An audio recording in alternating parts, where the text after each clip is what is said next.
tidak memenuhi kriteria historiografi, kajian-kajian bukti keberadaan Ahmad bin Isa di Yaman dengan pendekatan zaman, pendekatan waktu. Nah ini yang susah untuk dipertahankan. Ya sebagai bantahan akademik ini jauh memenuhi syarat. Ya, jauh memenuhi syarat. Apalagi sosok penulisnya susah diverifikasi di internet. Susah ditelusuri siapa beliau. Susah dicari koherensi pemikirannya, konsistensi pendapatnya, itu susah dicari. Ini berbeda dengan Kiai Imad. Misalnya tulisannya beredar, beliau banyak bisa ditelusuri di internet, karya-karyanya. Kemudian pemikiran tentang keterputusan nasab Alawi yang sudah diterjemah ke bahasa Arab. Ya, penelitiannya bisa ditelusuri di medsos. Tetapi kalau sosok Habib ini susah dicari. Himmatul ulama ar-ri'ayah wa himmatus sufaha ar-riwayah. Ini hadis Nabi loh ini. Ini hadis Nabi. Perawinya Hasan Al-Basri. Ya, dari kitab Al-Muhaddisul Fasul bin Rawi wal-Wa'i. Jadi semangat ulama mempertanggungjawabkan data. Bukan menyebarkan data. Kalau sekedar menyebarkan, ya ini masih butuh diklarifikasi. Kecuali ya Imad diklarifikasi terus, ya sehingga orang banyak tahu, oh ternyata memang ada konsistensi dalam data-data yang dipakai oleh Kiai Imad itu. Ini yang disebut dengan konsistensi internal. Nah ini yang masih belum dijawab oleh Habib Oman tersebut.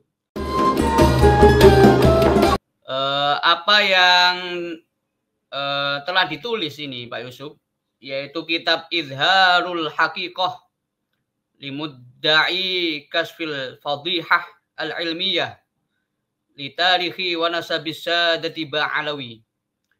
Jadi kitab Izharul Haqiqah ini memang ya secara bentuk itu berupa PDF yang tersebar di grup-grup WhatsApp ya.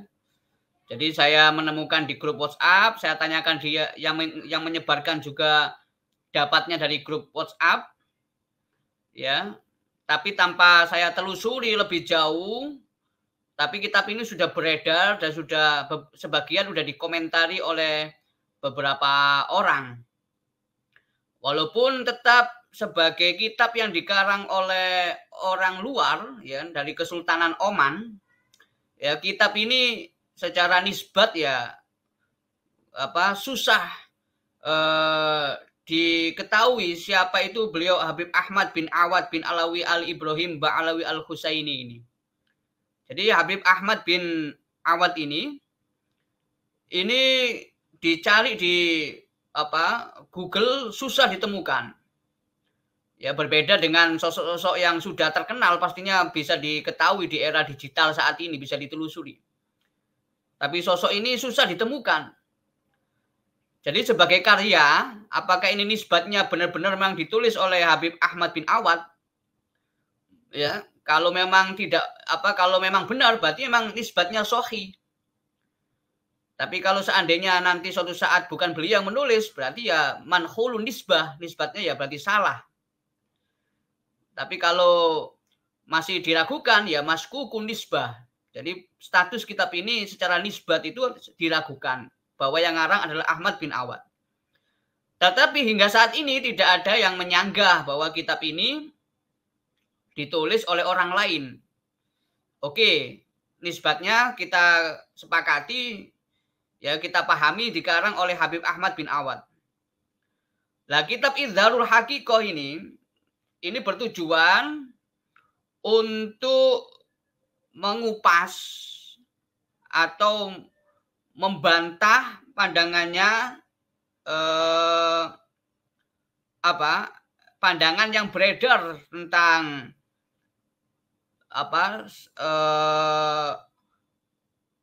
tentang keterputusan atau nasabnya Ba'alawi ini, terutama berkaitan dengan hijrahnya Imam Ahmad bin Isa al-Muhajir ke negeri Yaman. Nah ini secara kajian beliau mengaku penulis ini yaitu menggunakan pendekatan ahli nasab, pendekatan sejarah, dan juga pendekatan hadis.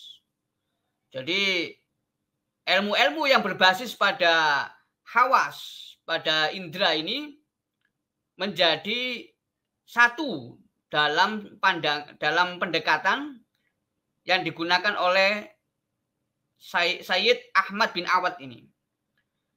Lah tentunya kalau kita melihat mukaddimah, apakah sama dengan isinya? Ini yang mungkin kita akan buka ini, kita akan bahas. Ya, buku yang sudah diterbitkan tanggal 12 Juli 2024 ini dan sudah beredar di Indonesia, ini banyak mencantumkan ya puisi-puisi. Ya, puisi-puisi tentang bukti-bukti keberadaan asyraf, ya, yang artinya di sini adalah ya yang dimaksud adalah keturunan Ba'alawi yang hidup di Yaman. Termasuk puisi-puisi yang menunjukkan keistimewaan kota Tarim. Ya, misalnya pujian untuk Tarim, ya, puisi yang di sini saya bacakan sebagian aja. Ya, bila dungqaba maskanuha wa tabat mubarakatan laha rabbun rahimu. Walau nadrat fala sifatu ilaiha laqalu jannatud dunya tarimu. Hamahallahu min baladin wa abqa bial asyrafu ma laha mudimu. Ini puisi yang memuji tentang keistimewaan kota Tarim yang ditempati oleh para habaib, ya, dari kalangan Ba'alawi itu. Ya, memang menyebutkan misalnya penulis puisi ini adalah sejarawan. Ya, disebutkan namanya Muhammad bin Ahmad bin Abil Hub. Ini disebut tahunnya dari Tarim tahunnya 611 Hijriah. Abad ke-7 Hijriah. Dan juga banyak puisi-puisi yang lain yang sebagian disebutkan tahunnya dan sebagian tidak. Dan termasuk yaitu ketika menyebutkan tentang bukti-bukti hijrahnya Ahmad bin Isa ke Yaman, itu juga menyebutkan data yang ada dalam manuskrip. Tapi sayangnya banyak dari manuskrip itu tidak disebutkan sumbernya dari mana. Ya, ini kan sangat disayangkan sekali.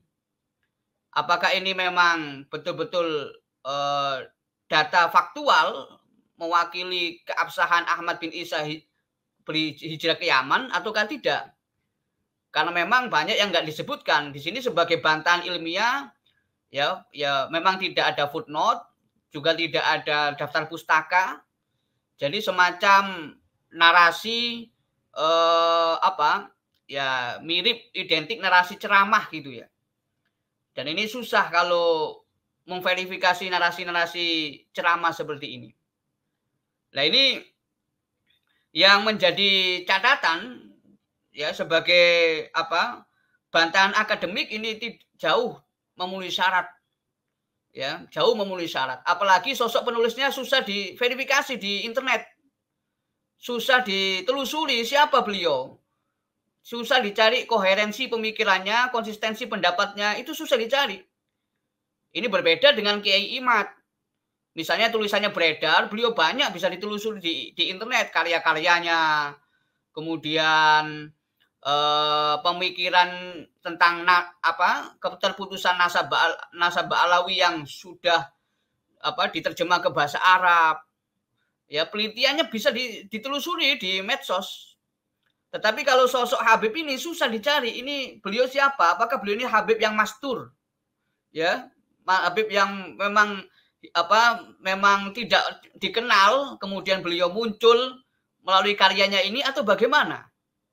Karena sementara yang sumber yang saya terima naskahnya ini tidak bisa menyebutkan asal-usulnya siapa yang nyebarkan naskah ini. Tapi ini beredar. Ini kalau saya bacakan semuanya, ulas semuanya, ini sangat banyak. Yang pada intinya, ini beliau menampilkan bukti ini masih berupa tulisan tangan manuskrip, dan banyak tidak menyebutkan tahunnya. Ini manuskrip dari mana, kemudian tahunnya itu tahun berapa, dan juga tidak menyebutkan bahwa manuskrip ini sudah ditahqiq dan sudah diterbitkan. Ini kan kalau dalam diskursus ilmiah kan tidak sah data-data yang masih tulisan tangan dijadikan dasar, apalagi nggak menyebutkan tahunnya berapa. Jadi kalau diakumulasi data-data yang dipaparkan ini memang cenderung ya untuk mengumpulkan massa ya, untuk mengumpulkan massa dari kalangan habaib dalam tanda kutip itu, bahwa orang-orang yang meragukan Ahmad bin Isa itu mereka tidak punya hujah, tidak punya argumentasi. Secara ilmu hadis ya ini kita tidak bisa memverifikasi. Karena apa? Ya karena beliau ini menampilkan seorang muhadis dalam kitabnya ini sebagai pemberi ijazah. Ijazah kan izin untuk sharing, untuk menyebarkan ke orang lain, ya, apalagi ijazah ammah. Dia diberi ijazah, diberikan izin untuk menyebarkan apa yang dia terima, ya, untuk untuk tahammul, ya, untuk nerima dan untuk nyebarkan. Tapi di sini uniknya yaitu, jadi tidak memenuhi kriteria historiografi, kajian-kajian bukti keberadaan Ahmad bin Isa di Yaman dengan pendekatan zaman, pendekatan waktu. Nah ini yang susah untuk dipertahankan. Jadi kalau data-data seperti ini ya mohon maaf, ini kesannya kayak comot-comot saja. Ini kan repot ini. Apalagi manuskrip foto-foto begini yang tidak disebutkan sumbernya. Jadi walhasil ini sama sekali tidak menjawab apa yang menjadi pertanyaan dari Kiai Imad. Ya, beliau melakukan penelitian ini kan sudah memenuhi syarat, yaitu beliau melakukan komparasi dan sebagainya. Jadi kalau seandainya nanti ada ulama-ulama yang memberikan fatwa, itu bukan bantahan. Kecuali fatwa-fatwa yang dikaji, misalnya fatwa Darul Ifta Misriyah yang pakai analisis istidlal, nggak ada masalah. Tapi kalau bantahan itu berupa kesimpulan, nah ini nggak bisa. Atau bantahan itu berupa data-data yang tidak terkonfirmasi sumbernya, kayak di buku Habib dari Kesultanan Oman, ini juga sulit untuk dijadikan pedoman. Ya. Jadi lagi-lagi kalau membaca naskah ini, ya ini banyak kutipan-kutipan yang dalam tanda kutip ya tidak bisa dikutip. Jadi kutipan yang tidak bisa dikutip. Artinya apa? Dalam standar ilmiah tidak bisa dikutip karena sumber-sumbernya banyak yang tidak jelas. Mungkin menampilkan foto-foto manuskrip itu supaya meyakinkan bahwa ini memang usianya tua gitu. Tapi tidak semua tulisan tangan itu usianya tua. Karena saya juga menerjemahkan manuskrip abad ke-19 ya miliknya Syekh Abdul Karim Al-Madani As-Samman itu. Jadi tulisan itu memang kayak tua tulisan tangan, ya. Tapi bukan berarti tulisan tangan itu representatif untuk jadi jawaban atau bantahan dari tesisnya Kiai Imad. Jadi ini sekilas pandangan gambaran dari buku ini. Jadi dari mukadimahnya pakai pendekatan ilmu hadis dan sebagainya itu sebenarnya tidak mewakili. Justru lebih banyak ini pendekatan fikih. Ya, karena ijazah-ijazah ini banyak diambil dari al-faqih. Ini bukan ijazah apa muhaddis. Kalau muhaddis itu memang konsentrasinya kepada sanad. Ya kalau fikih itu biasanya tidak.